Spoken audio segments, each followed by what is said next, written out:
Inter Miami has defeated Nashville SC 4-0 in the game 3 of the first round in the Eastern Conference playoffs. And this was such a big game. A lot riding on this match, a lot of pressure on Inter Miami, especially after their first round exit in 2024 when they lost to Atlanta United. There was a lot riding on this game. Also, I have to mention Luis Suárez not playing in this game. A lot of people wondered how they would come out. Would they look better? Would they look worse? What was going to happen with Inter Miami without Luis Suárez? And we got a resounding answer. We saw that Inter Miami actually looked better with Luis Suárez. No Luis Suárez, no problem for Inter Miami. Let's talk about the first half in this game. Inter Miami in the 10th minute. Messi had this beautiful goal. He cut left, shot right, absolute clinical finish. And when he made that first goal for Inter Miami, I thought, okay, Messi's on a mission tonight.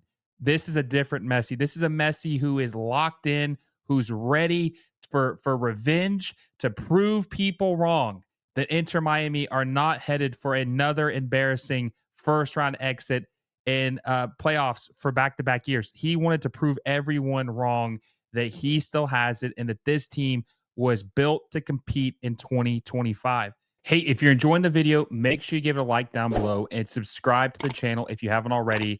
Our goal is to hit 12,000 subscribers by MLS Cup Final Day, which is less than 2 months away. A lot of exciting playoff games ahead of us, and we have real momentum, so I think we could hit that goal. So make sure you subscribe if you haven't already, and hit that little bell notification so you never miss any of our videos. Now, back to the video. So he scores the first goal. Nashville SC in the first half looked completely flat. Like the attack was just non existent. After that first goal, I was kind of just waiting to see what would happen. Both teams kind of played a little bit lethargic and not anything crazy in the final third, but Miami had the lead. They were up 1-0. Nashville SC just kept playing the ball back. Like there just was no creativity juices flowing in this team in the first half. Sam Surge was bad in the first half. I thought that Tag Seth was bad in the first half. Will didn't do much in the first half. There was no creativity whatsoever. Now, when it comes to Inter Miami, they looked pretty good. I think Noah Allen and probably Tadio Allende was okay in the first half. He had one assist, but I thought that the Inter Miami outside of Messi wasn't too good in the first half. No one outside of Messi had an incredible first half. Not bad, nothing special, except Matteo Savetti. Matteo Savetti had an incredible assist for Messi's second goal to get his brace. And if you watch the game, you're probably like, Will, how is that an incredible assist? You have to look at the context of what he did. He's a 19-year-old kid. He had the ball. You have to make a quick decision. Sometimes a player will freeze, shoot out of panic. They'll do something wrong. But he laid the ball off perfectly for Messi, and there was an empty net, and Messi scored to get his brace. That is a mature play from a young player. And I think Matteo Savetti was the best player in the first half, not named Lionel Messi. And he is a rising star who has a very, very high ceiling, and he's got to start.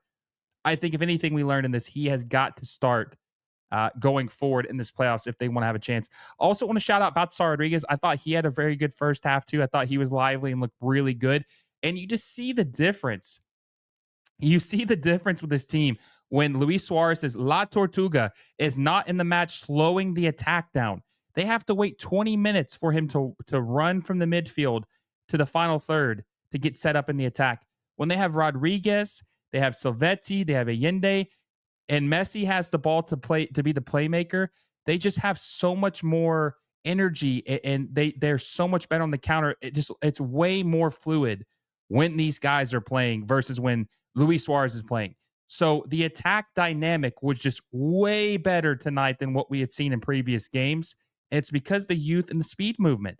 This is what they need. This is a blueprint, a sight into the future of what this team needs to do going forward in the years to come, or the rest of this season. But when they're building a team, this is the blueprint.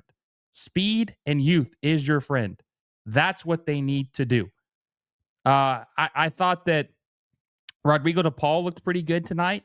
in the first half, especially. I thought he didn't do anything too crazy, but I feel like he was able to roam a little bit more, play a little bit more freely. And I thought he looked one of the better looking games he's had for Inter Miami since he's been here. But the first half ended in a 2-0. And I thought to myself, well, outside of Messi, I think that Inter Miami was pretty good, but nothing crazy. And the Nashville SC looked very lethargic. But I thought possibly this game could change, right? That Nashville SC could make a comeback in the second half with the right adjustments. Well, in the second half, they made 3 substitutions. The most notable one is Schaffelberg. He came on in the first minute of the first half or the second half. He ran up the right side of the flank. He passed across to Sam Surge. Sam Surge had tripped Maxi Falcone up, and it got called a foul, but they would have scored a goal. I don't know if that might have been a soft foul. I don't know if Sam Surge intended to do that. I could go either way on it, but if Nashville SC had scored that goal, it'd been 2-1, and it could have completely changed the course of this game. But after that, Nashville SC, 85 minutes of this game, Nashville SC were completely inept in the final third. Completely inept in the final third. Hell, in the first half, they only had 1 shot and 0 shots on target. They had a .05 expected goal rate. In the second half, they had 10 shots in total, and they had 4 on goal. So it's a little bit better, but they weren't able to convert any of them because they have lackluster attacking talent.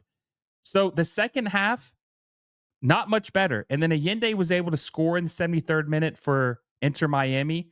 Allende is a guy who gets a lot of hate, including from myself. Allende, with the service he's had in 2025, should have 20 plus goals, if we're being honest. He should have 20 plus goals for Inter Miami with what the service he has had with them. But he misses a lot of chances or makes a boneheaded decision. Very frustrating player. He gets a goal in the 73rd minute inside the box. And then just 3 minutes later, he had a beautiful as you could possibly have chip to seal the deal to make it 4-0. And by the way, Messi, MVP Messi, got his 400th assist of his career with that assist to Tadio Allende. So I have to shout that as well. Congrats to Messi on his 400th assist. Absolutely insane statistic. But Allende had a brace. So Messi, player of the game. Tadio Allende, runner-up player of the game. But Matteo Salvetti, I still think, in my opinion, is probably the second best player on this team. But for this game, Tadio Allende deserves a lot of credit. He had 3 goal contributions. Him and Messi both had 2 goals and an assist each. They both deserve a lot of credit. And Tadio Allende paused the criticism for one game, had one of the better games he's had for Inter Miami. He deserves all the credit, all the praise. Give the man his flowers. And guys, Inter Miami, for the first time, will advance to the semifinals of the Eastern Conference Playoffs. This is what many people thought they were going to do last year, but they fumbled at the end. They lost Atlanta United in the best of 3, and it took them a whole year to get back to this point to redeem themselves, and they did. I want to touch on this too real quick about Nashville SC. Nashville SC had an abysmal game. No creativity that first half. Looked very lethargic. Just very unexciting ball. Very surprising. They were playback FC. They just kept playing the ball back the entire time. They just had no build-up play whatsoever. It was ugly ball. It was ugly ball by Nashville SC. This team's going to have to revamp itself if they want to win anything. They're going to have to make some serious moves. They're going to have to shed some bad deals, including Walker Zimmerman, who's the highest paid center back in MLS. He's absolutely trash at this point. He's not worth $3.6 million. They're getting absolutely fleeced. We'll see if they're cheap or if they'll move off or if they're going to re-sign him. We'll see what Nashville SC does, but this is an embarrassing way to finish your season if you're Nashville SC. Not the way you want to do it, but they're going to have their tail tucked between their leg, and their 2025 season is over.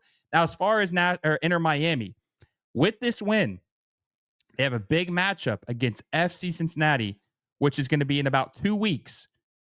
It'll either be this 2 weeks from today or 2 weeks from tomorrow, a Saturday or Sunday game. But they're going to have a big matchup against FC Cincinnati where they're going to have to go on the road because Cincinnati is a higher seeded team, and it's going to be a single elimination match.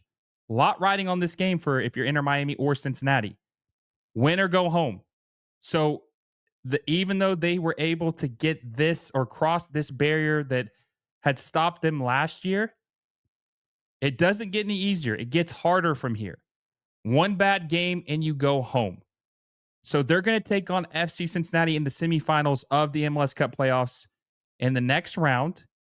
And the big question I have, well, first of all, Rocco Rios Novo has to be the starter moving forward. Ustari might as well just hang up his cleats. He's done. He's not good anymore. He shouldn't be the starter anymore. This is Rocco Rios Novo in goal from here on out, at least the rest of the season. We'll discuss or debate 2026, but for the rest of the season, this is Rocco's job. He's earned it. This is the first clean sheet that Inter Miami's had in the last 15 games. So keep that in mind. But I touched on this earlier. Luis Suárez is just so bad for this team. And we're going to have to see if Javier Mascherano is going to start Luis Suárez going forward. Is he going to start La Tortuga, who hurts this team, who makes costly mistakes for this team, who does nothing for you because he has no legs anymore? Or are you going to play this lineup, this 3-5-2 or 5-3-2, whatever you want to call it? Are you going to play this style for the rest of the season that just got you to win 4-0 over Nashville SC in an elimination game? A lot of interesting things, a lot of interesting topics or decisions are going to have to be made in the coming weeks heading into that Cincinnati game. I just don't think Luis Suárez can start at this point. I want to know what you guys think. Do you think Luis Suárez should start in this next match against FC Cincinnati, or do you want to have him benched and have this starting 11 roll into the FC Cincinnati match? Let me know what you guys think down below.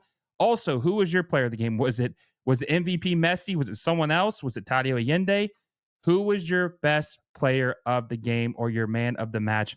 Let me know down below. And if you guys enjoyed this video, make sure you give it a like down below. Subscribe to the channel if you haven't already. And hit that little bell notification so you never miss a video. And until next time, guys, I will see you all soon.